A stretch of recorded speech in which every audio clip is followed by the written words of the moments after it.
Cube Radio. Cube Radio. En direct à LCN. 6h30, c'est le moment d'aller rejoindre notre collègue Philippe Vincent Foisy dans les studios de Cube Radio. Allô, Philippe Vincent? Salut Audrey. Sommet du G20, on va revenir là-dessus parce qu'il y a eu une première rencontre entre Justin Trudeau et le président chinois Xi Jinping. Et là, ils se sont reparlés rapidement, rencontre plus informelle après ce premier échange. Et Justin Trudeau qui a même eu droit à une petite leçon de politique de la part du président chinois. Oui, une petite remontrance, parce que dans le fond, il n'y a pas eu de rencontre officielle bilatérale entre le Canada et la Chine. Première fois, Justin Trudeau, on se demande un peu comment ça s'est préparé, là, ce qu'il attendait dans le corridor avec sa suite. Puis là, dès qu'il a vu Xi Jinping arriver, il s'est dit « je vais aller l'embusquer ».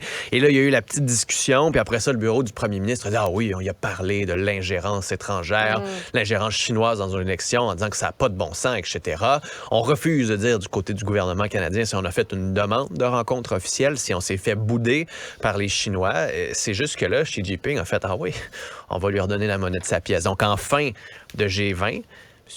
Xi est allé rencontrer à nouveau Justin Trudeau, encore une fois, en marge du sommet, sauf que là, il y avait des caméras qui étaient là et les caméras ont capté ce qui s'est passé et ça nous a montré quoi? Ça nous a montré que Xi Jinping est allé dire à Justin Trudeau « ouais, ce que tu nous as dit et ce que tu as dit à tes médias à propos de notre rencontre, ce n'est pas vrai. Tu as déformé les propos, ça fait mal à notre relation. » Et après ça, Justin Trudeau lui a répondu « oui, mais il faut avoir des discussions franches en diplomatie. » Et Xi Jinping a dit « oui, mais pour ça, ça prend des conditions gagnantes. » Lui a serré la main et il est parti par la suite. Donc là-dessus, on voit que veut pas, Justin Trudeau s'est fait un peu échec et mat là, par Xi Jinping au niveau de la diplomatie. Et c'est dommage. C'est dommage parce que vous aimiez Justin Trudeau ou pas, veut pas, ça reste que c'est le premier ministre canadien. Ça reste qu'en ce moment, c'est lui qui représente notre pays à l'étranger. Et en ce moment, ce que ça nous envoie comme message, c'est que la Chine pense très peu du Canada, voit d'un œil un peu disons, difficile sa relation avec le Canada et a de la difficulté à trouver le bon ton. Et le Canada aussi a de la difficulté à trouver le bon ton.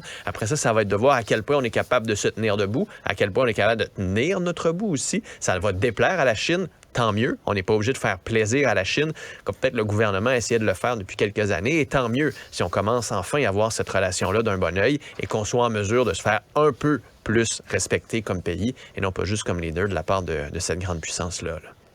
Parlons d'un autre événement qui s'est produit hier, là, ce missile là, qui a touché un petit village en Pologne, qui a fait 2 morts.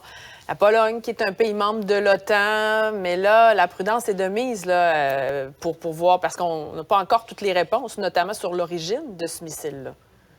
Oui, là, ce qu'on comprend ce matin là, dans les nouvelles de dernière heure, tant du côté des États-Unis que du côté de la Belgique, on nous dit que c'est le système de défense antiaérien ukrainien qui aurait en fait amené cet engin-là du côté de la Pologne. Parce que donc c'est un donc restant les Ukrainiens qui tentaient missiles. de se défendre des nombreux missiles qu'ils ont reçus en cours de journée. Là.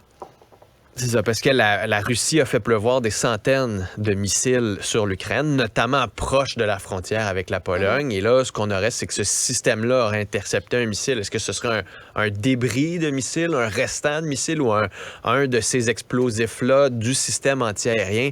Il y a encore des détails qui sont à élucider, mais ce qu'on comprend au moins, c'est que ce n'est pas la Russie qui a directement envoyé un missile sur la Pologne, ce qui aurait pas été nécessairement considéré volontaire, comme... là, c'est ça.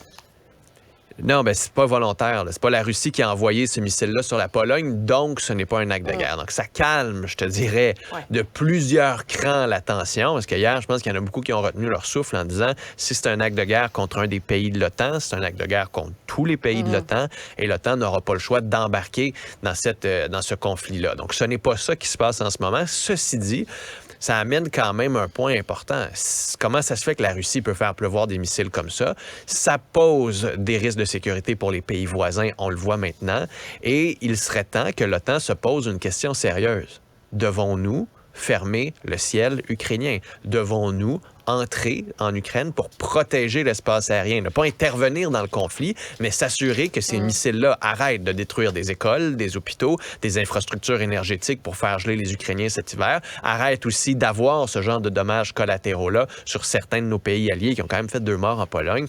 Donc, en fait, je pose la question, mais sincèrement, il est temps que l'OTAN agissent de la sorte. Il est temps qu'on ferme ce ciel-là et qu'on arrête d'avoir peur de Vladimir Poutine. Vladimir Poutine n'osera pas lui-même déclencher cette guerre-là en s'en prenant aux avions de l'OTAN qui pourraient protéger le ciel.